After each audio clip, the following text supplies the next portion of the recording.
Good morning, afternoon, evening, wherever you are, and welcome to GAN, Global Atheist News, our weekly review of how religion impacts humanity. This week's headlines.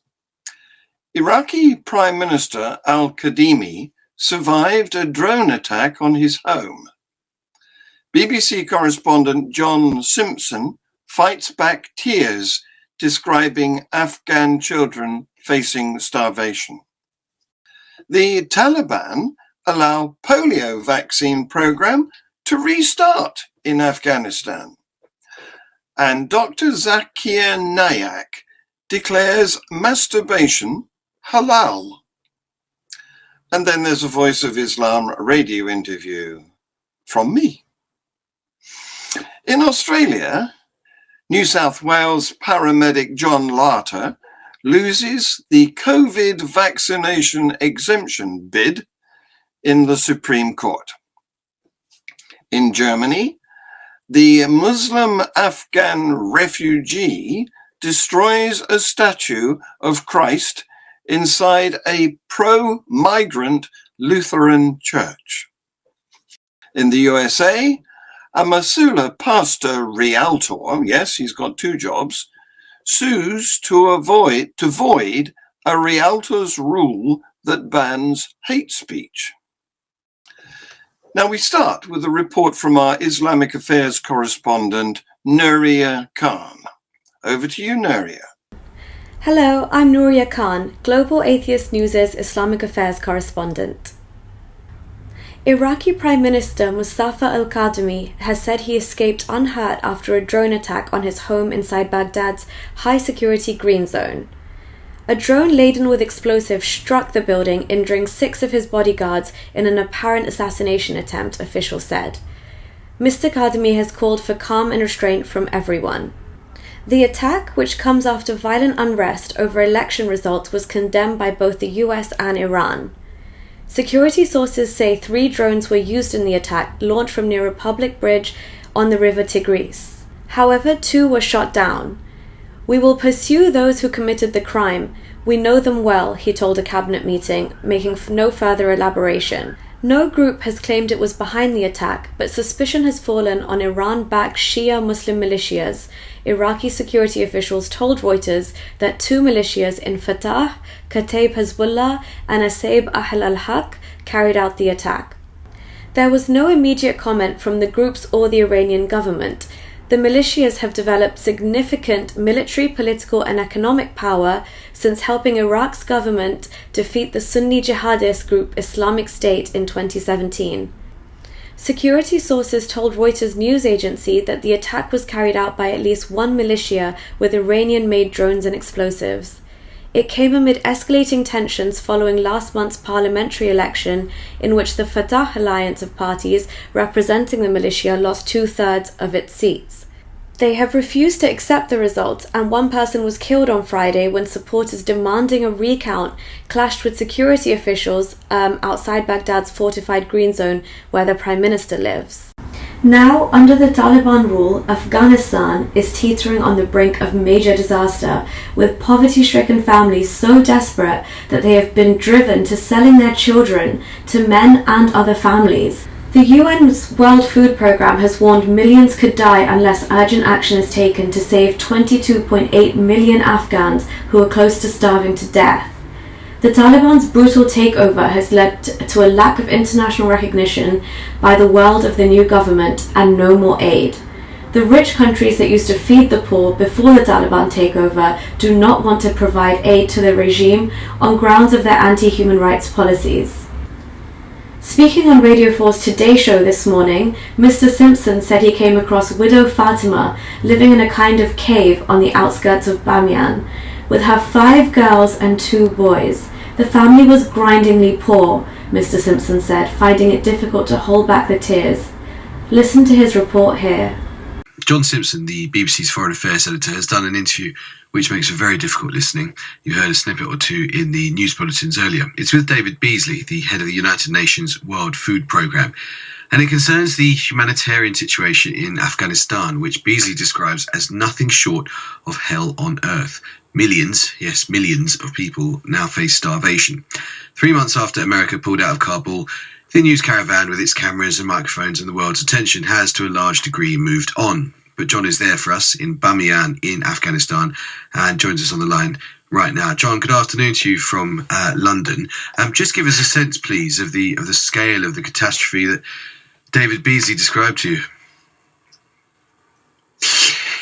It's heading this way. It's like being in a slow car crash, Shamal. You can see what's going to be down the road. It isn't quite there yet, but the horror of what is likely to engulf this country unless it gets the kind of aid that it needs is intense. I mean, the urgency is to do something now, not to wait until the skeletons are in the streets. When I walk around the streets, everybody is really, really nervous. The Taliban themselves are so nervous that they're perfectly prepared to cooperate with the World Food Programme and other outfits that, normally they think of this kind of devil's spawn. And David Beasley, the head of the WFP, put it this way to me when I spoke to him down the line. He was in Kabul, I was here in Bamiyan. He said this: it is as bad as you possibly can imagine. In fact, we're now looking at the worst humanitarian crisis on earth. 95% of the people don't have enough food, and now we're looking at 23 million people marching towards starvation. Out of that, almost 9 million are knocking on famine's door. The winter months are coming. We're coming out of a drought. The next 6 months are going to be catastrophic. It is going to be hell on earth. 9 million knocking on famine's door. Goodness me, John. And the point you make about the Taliban actually being grateful for the UN's presence is so fascinating. I mean, what is being done? What can be done immediately to ameliorate this crisis? It just needs lots and lots of aid coming in vast quantities, really, really urgently. It's just a question of a few months. The trouble is that there's been a kind of perfect storm. There's been, it's going to be a bad winter. All the signs are there. As we drove here, we could see all the snow on the mountains already quite early on. And people have not got the money, thanks partly to the Taliban taking power and the exodus of all of the kind of external outfits, mostly leaving the country, not entirely, and because nobody has the money, the food, there's been a big drought here. The food hasn't been created. I went to see, I'm sitting here with my, looking out over the Bamiyan statues, the famous Bamiyan statues, except of course they're not there because the Taliban blew them away 20 years ago. And right in a kind of cave just beside them, I came across a woman whose name's Fatima, and she's a widow. And she's got 7 kids, 5 girls and 2 boys, and they're grindingly poor already. She used to make money by weeding the area for a local farmer. He can't pay her now because he's not able to grow the crop that he was growing. She's got no money. She's having to beg for fuel to make a fire, and beg for flour, which used to be delivered under the old government before the Taliban came in. And looking round at those kids, Amal, it was quite difficult. I'm sorry to, I've seen a lot of bad things in my time, but it hasn't yet happened, and yet it's just round the corner, and they know it. And so when I interviewed David Beasley, I said to him, okay, just give me one message to the leaders of the world and all the rich people and so on. What do you say to them? To the world leaders, to the billionaires, imagine if this was your little girl or your little boy or your grandchild about to starve to death, you would do everything you possibly could. And when there's $400 trillion worth of wealth on the earth today, shame on us that we let any child die from hunger. Shame on us. I don't care where that child is. Well, John, you're doing some absolutely heroic work out there, and it's wonderful that even though the news caravan has largely moved on from the rest of the world, you are covering what's going on in Afghanistan. We're very proud of the work you're doing there on behalf of the BBC. It's good to talk to you, John. Now for some items of good news. The World Health Organization and the United Nations Children's Agency kicked off a polio vaccination campaign in Afghanistan on Monday, the first nationwide campaign to fight the disease in 3 years. Afghanistan and neighbouring Pakistan are the last countries in the world with endemic polio, an incurable and highly infectious disease transmitted through sewage that can cause crippling paralysis in young children. Polio has virtually been eliminated globally through a decades-long inoculation drive, but insecurity, inaccessible terrain, mass displacement, and suspicion of outside interference have hampered mass vaccination in Afghanistan and some areas of Pakistan. Until the disease is eliminated completely, it remains a threat to human health in all countries, especially those with vulnerable health systems because of the risk of importing the disease, according to the health experts. Dr. Zakir Naik, medical doctor, declares masturbation halal. See this video by Haris Sultan and yours truly. We know that somehow, even in Christianity and Islam as well, self-pleasure, masturbation is always considered as a bad thing and an evil thing to do. And then we always say that in Urdu, we've pressed this matter a lot and we've copped a lot of criticism for it. But we are just basically saying what we know in the Western world is not really that much of an issue. We're introducing those topics quite abruptly, quite frankly, in Urdu-speaking world, which is like very weird for them. They're like, whoa, we've never thought of this. So we've been saying this for a while. There's no harm in masturbation. Anything that's not done like crazies is fine. And you shouldn't feel guilty about masturbation. And if masturbation saves you from becoming into a sex pest or a sex animal or a predator, then go for it. Wank it all off. So we've been saying that a lot. And guess who joined the party, Nuria? Do you want to know the party? Do you want to know who joined us in our message that wank it all off? Wanking is a good thing. Do you want to know who Yeah, go on. Dish. Who is it? Our very own brother has a very good question. Brother medical doctor. Dr. Naik is giving us some medical advice about masturbating. He's actually, for the first time, he has actually taken good use of his medical degree. Listen to what he has to say. And this is scientifically proven that if you fast, it reduces the urge of your sexual desires. So the best is to fast. But it will not be possible to fast always, and depending upon the levels of sexual urge that keeps on differing. So based on this, the mustahab is to fast. But if you cannot, or if that's not sufficient to suppress your desire, and if you have to masturbate, it is permitted. It is not a sin. There is no evidence anywhere in the Quran or Sahih Hadith which says that if you masturbate, you'll get a punishment. And our Global Atheist news leader, John Richards, was invited to put the atheist viewpoint about the existence of God on Voice of Islam radio. Listen to a clip here. Well, John Richards, I'm pleased to say, is with us. He's the president of Atheism UK. Atheism UK is Britain's only distinctively atheist organisation. Thank you very much for coming on. You're welcome. Thank you for having me. No, pleasure. When was this Atheist Alliance established, and how many members are registered in the UK?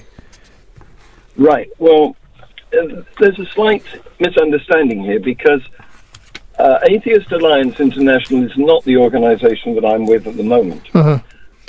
I worked as publications director of Atheist Alliance International until earlier this year, and then I changed my job, and I'm now president of Atheism UK, which was established in 2009 and has over 3,000 members. You can find it on the Atheism UK website, YouTube channel, and social media sites. Mhm.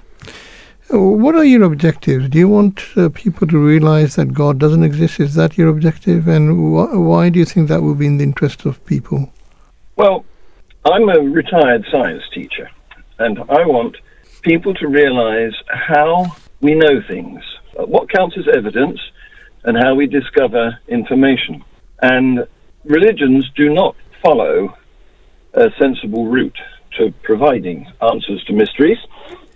So my job is to enable people to think more critically and achieve a more rational world. Links to the full videos will be in the details below. Now, back to you, John. Thank you, Nuria. A Supreme Court justice has dismissed a bid by a regional New South Wales paramedic to be exempted from receiving COVID-19 vaccines. John Edward Larter from Turnut launched a case against the Health Minister Brad Hazzard in the court earlier this year, seeking an order that part of the state's COVID public health orders should be declared invalid. Mr. Larter, who has worked as a paramedic for 25 years and is also the deputy mayor of the Snowy Valleys Council, also sought an exemption from vaccination on religious grounds. In a two-day hearing held earlier this month, the Supreme Court heard that Mr. Larter found the vaccine mandate morally repugnant. In handing down her findings, Justice Christine Adamson said the public health order in its original form was reasonable, saying it was to remove the increased risk of transmission posed by unvaccinated New South Wales health workers. In relation to Mr. Larter's exemption claim due to religion, Justice Adamson said, the plaintiff would be in the same position if his objection to the virus arose from veganism, Buddhism, Catholicism, or idiosyncratic beliefs. On October the 28th, a 25-year-old Afghan who came to Germany in the autumn of 2015 during the height of the migrant invasion as a refugee, desecrated a local church building in the Thuringian town of Nordhausen. The man entered the evangelical St. Maria Frauenberg Church and began grabbing furniture, pews, crucifixes, and ornaments, dragging them out in front of the entrance and piling them up on the street. He didn't spare the centuries-old crucifix either, that was taken down by local churchgoers during World War II to protect it from Allied bombing raids. During the incident, the Afghans smashed the wooden statue of Christ attached to the cross, ripping off its hands and legs. It is an irony that the congregation belongs to the German Lutheran Church, that is one of the largest financial donors to the migrant smuggling boats in the Mediterranean, such as the Sea-Watch NGO, which are responsible for bringing tens of thousands of economic migrants to European shores. Pastor Clemens Muller looked out of his window on the day of the incident and saw the Afghan destroying his church. When he rushed down to confront him, the Afghan calmly explained to the priest that it is necessary for him to empty the church of Christian symbols because of religious differences. He proceeded to describe the Christian faith as fundamentally wrong and that the claim that Jesus Christ is the Son of God is a mistake, which is why he felt it was his duty to empty the church building of any Christian symbols and furniture.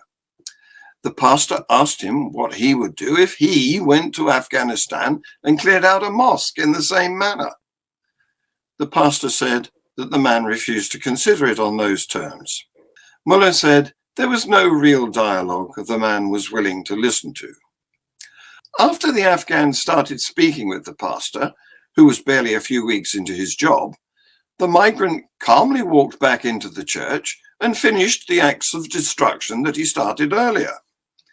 Only after the destruction was complete did the church secretary finally dare to call the police, who promptly arrived at the scene, took the intruder's personal details, and then let him go. A complaint was filed, but as the man is living in Germany under refugee status, it is unlikely he has the money to pay for the substantial damage he caused. There is also no chance he will be deported back to Afghanistan since, due to the Taliban takeover in the Central Asian country, all deportation flights have been stopped. The perpetrator will most probably get away with the act of vandalism and a blatant attack on the freedom of religion with impunity. Any German vandalizing a mosque could expect to be charged with hate crimes, yet the German media only spoke of religious differences in explaining the possible motives behind the crime. Despite the man clearly admitting the attack was religiously motivated, the police appear to claim at the same time that this was not the case. What I see, at least, is that it is not a religiously motivated attack, although the suspect argued it was in this direction, and he also has an Islamic belief, said police spokesperson Patrick Martin. The police appear to be acknowledging reality and denying it, all in one sentence. This is highly emblematic of the political and social perception around sensitive issues such as Islam and immigration in modern Germany. This summer, a Missoula area pastor and part-time real estate agent withdrew his church from a local food assistance program that distributed flyers promoting Pride Week and LGBTQ rights, saying it was contrary to his church's biblical doctrine. The Clinton Church, 15 miles east of Missoula, has worked for several years with the Missoula Food Bank to distribute free lunches in the community to kids who need it. But in June, according to the lawsuit, Huber discovered the lunches would include a flyer that celebrated Pride Month, honoring the civil rights movement of the LGBT community. In July, Pastor Huber wrote an open letter to his congregation saying the flyer was contrary to church teachings and therefore the church would no longer partner with Missoula Food Bank to distribute the lunches. Several weeks later, a local citizen filed a complaint against Huber with the Missoula Realtors Group, citing the National Realtors Association Code of Ethics that says realtors must not use harassing speech, hate speech, epithets, or slurs based on race, color, religion, sex, handicap, familial status, national origin, sexual orientation, or gender identity. Now, Pastor Brandon Huber of the Clinton Community Church is facing an ethics complaint before a Missoula Realtors Group for engaging in hate speech and has filed suit to try to void the Realtors ethics rule. His lawsuit, filed last week in State District Court in Missoula, says Huber could be fined $5,000 by the Realtors Group and barred from using its multiple listing service, thus making it virtually impossible for him to continue as an agent. The lawsuit asks the court to void the rule, saying it's too vague to be enforced and that it discriminates against Huber for exercising his religious beliefs. The stakes are enormous, said Huber's attorney. The Realtors hate speech rule is intended, it seems, to purge Christians from the real estate business. If you're a Christian who believes the way that tens of millions of American Christians do, that homosexuality is wrong, there is simply no way you can participate as a realtor with the kind of hate speech prohibition that exists. Free Thought Hour, my live Q&A show with this week's guest, Tim Doran, will be starting in a few minutes, so stay tuned to this channel. Tim is a family man who has journeyed from seminary to atheist, and Tim has threatened to ask me some questions too. What will be revealed? Come and join in. The GAN team will be back with our weekly news review at the same time next week. Please like, subscribe, share, comment, set the notifications, etc. This has been Global Atheist News. Thank you for watching.